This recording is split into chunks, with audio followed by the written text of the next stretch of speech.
back on the Sports Chatter at Chester County. You're listening to WCAG 95.3 on the FM dial, WCAG 1520 on the AM dial, 95.3 WCAG.com, streaming worldwide.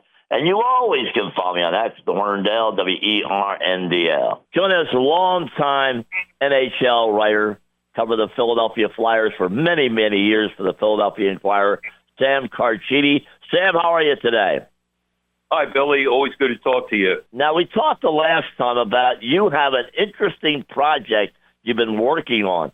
Tell us about it. Yeah, actually, this started out as a TV project, and it turned into a book, which Jeff Hare and I put together. It's called Bullies, and it's about the Broad Street Bullies. And it's an amazing story because just 7 years after the Flyers were created, they won the Stanley Cup, and that was just unheard of for an expansion team to do it so quickly. But the beauty of the story is that team was, just such a bunch of colorful characters and fun-loving people. And the book came out in October. It was a 50-year retrospective looking back on the Broad Street Bullies and what it means to them now compared to what it meant 50 years ago. And we went behind the scenes and talked about the hurdles the players had to go through and the personal problems and things that nobody had ever known about. And we uncovered a lot of things. For instance, Dave Schultz, and I give him a lot of credit for coming public with this. Told us when he was about 12 years old, he was molested by a next door neighbor, and he kept that in, believe it or not, until he was 70 years old. And, and I asked Dave, I said to him, I said, Dave, I'm not a psychiatrist, but do you think that is the reason that, you got in so many fights as an NHL player, that you were actually imagining you were fighting this person who molested? He said, no, that happened a long time ago. It was only a few times. But it was just, it was just stunning to hear that, and stunning to hear what he went through. And so many other players went through so many different things. Not as dramatic as that, but so many things that nobody had ever heard of or knew of. And we have put this in a TV series. We've written a couple episodes. Jeff Hare is the point person on the TV episodes. And we've written TV episodes, and we have an outline for 2 full seasons, 18 shows, and actually 16 shows, 8 a year. And, we're shopping it around right now is what we're doing. The book has come out, but we're shopping around the TV series. We've negotiated with quite a few TV production studios. We came very close with Sylvester Stallone, who owns Balboa Productions, and we were negotiating with them for about 5 or 6 weeks. And in fact, after about 2 weeks, they said, we have this designed as a 2 year as 2 years of shows, and they asked us if we could do 4 years of shows. And, we said we could because, we have the book now. The book is almost like an outline for the TV show. And the TV show would not be a documentary. HBO did a tremendous documentary on the Broad Street Bullies several years ago, but this would be a scripted series. So somebody would be playing Dave Schultz, somebody would be playing Bernie Perron, Bobby Clark, Fred Shero, et cetera, et cetera. And like I said before, what a cast of colorful characters. And we think America is ready to really put their arms around these guys and what they did for the city. And, that's the long and short of it. I probably talked more than you wanted me to. That's the basis of this story. And but getting back to Balboa Productions, they asked if we could do 4 years. We said it wouldn't be a problem. But after 5 or 6 weeks of negotiation, their main company that they sell TV scripts to is Amazon. And Amazon didn't think the show had enough international appeal. We respectfully disagree, but they didn't think it had enough international appeal. So we have negotiations actually almost every 2 weeks with a different production studio. It only takes one, and we're optimistic that it's going to come about. But it's a long process. I've learned that in the 2 or 3 years that we've been working on this project. All right, Sam. Who would play Fred Shero? Have you thought about a couple of actors that would be a Fred Shero, not look alike, but a guy that would act like Fred Shero. Are you available? No. I don't think I'd be a good there. Fred Shero. Well, actually, we approached Bradley Cooper. We did approach Bradley Cooper. We thought he would be wonderful in that part, and he loved the script. He did read the script, and he loves the idea. He, believe it or not, is booked up for the next 7 years.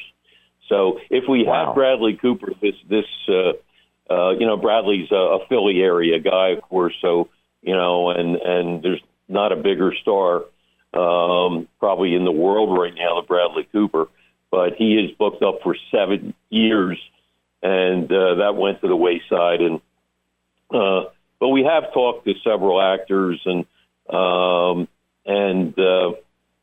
it's all open-ended right now.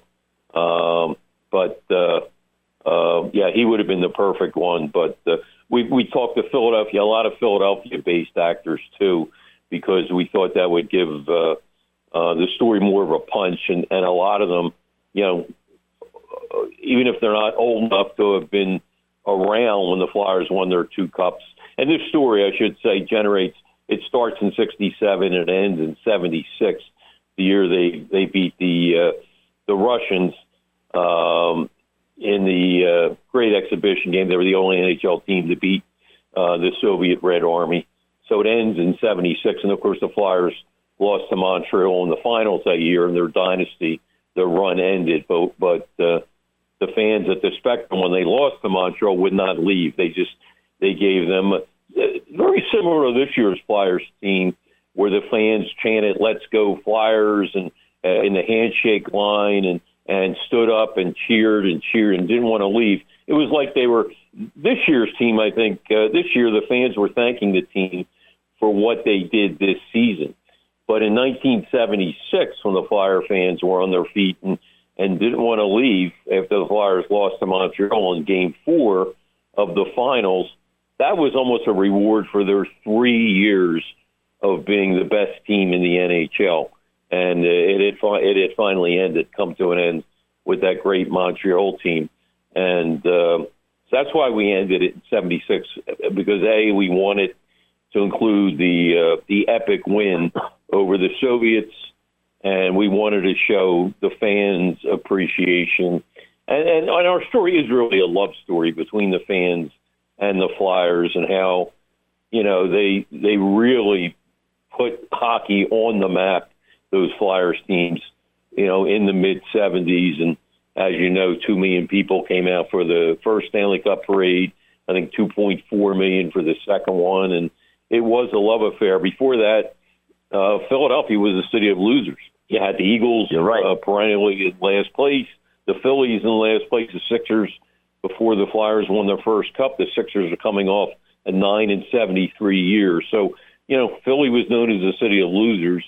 The Flyers changed that culture, and lo and behold, by 1980, all 4 teams were in their respective league championships. So the Flyers really turned around the culture of this city, and then turned the city of losers into the city of winners. Now, will you incorporate some of the video of the Russian game and some other dramatic games during that Stanley Cup run? We probably will, but we've talked about maybe trying to rent out. Penn State's hockey arena was I'm told, modeled after the Spectrum, and so we would probably have some shots, some footage there of like I said, we will have actors and actresses playing the key roles, the key players, whether it's a front office person like Ed Snyder or Lou Scheinfeld, or players like Bobby Clark, Bernie Pront, Dave Schultz, Rick McLeish, and on and on. But interestingly, through our research, we found out that the Broad Street Bullies, the origination of the Broad Street Bullies probably occurred when Ed Snyder was growing up in D.C. in the 1940s. Ed, of course, was a Flyers owner, and there was a lot of anti-Semitism going on when he was growing up in in D.C. His parents owned a grocery store in that area. And Ed was bullied as a youngster. And as an 8, 9, 10-year-old kid, he was always, the victim of anti-Semitism and chants and fights. And he didn't fight back for the longest time. He finally, at the advice of his uncle Sam, he finally fought back and became a tough guy of sorts. And when the Flyers were getting bullied around in the early 1970s by the Blues, Ed said, "That's it. I've had enough," and he instructed Keith Allen, the general manager, to go out and get tougher players, bigger players. And that was the advent of the Broad Street Bullies. And Ed's children feel that really, originated from Ed getting bullied and pushed around as a kid. And I never heard that comparison before, but it was just interesting. And we have, we would have an episode of Ed growing up in D.C. and some of the things he encountered. But, so life went full circle for Ed, and then the Flyers became, the Broad Street Bullies. But, as you know, Bill, you lived through it. They weren't just bullies on the ice. They were, they were aggressive team that played with grit, but they were also a great team. They had lots of skill. Obviously, you had 3 Hall of Famers and Bernie Perrant and Bobby Clark, Bill Barber. But you had guys who were borderline Hall of Famers, guys like Rick McLeish, Reggie Leach. And then you had solid players like Ross Lonsbury. Bill Flett was there for the first cup. You had a tremendous third line, Selesky, Kinderchuk, Schultz. And you had a defense that was maybe didn't have a number 1 like a Bobby Orr, but you had probably 5 guys that would have been a number 2 defenseman on most teams, like Ed Van Imp and Barry Ashby and the Watson brothers. And, I can go Tom Bladen on the point, on the power play, and I'm probably forgetting somebody, but the bottom line is it was a terrific team. They weren't just, I don't want people to get the idea that they were just bullies and they threw down their gloves and it was, a creation of Slapshot. For those that don't know, the Bullies had a lot of talent back then, and they played with an edge, and it was a winning combination. Were all the players receptive to this idea of a TV series?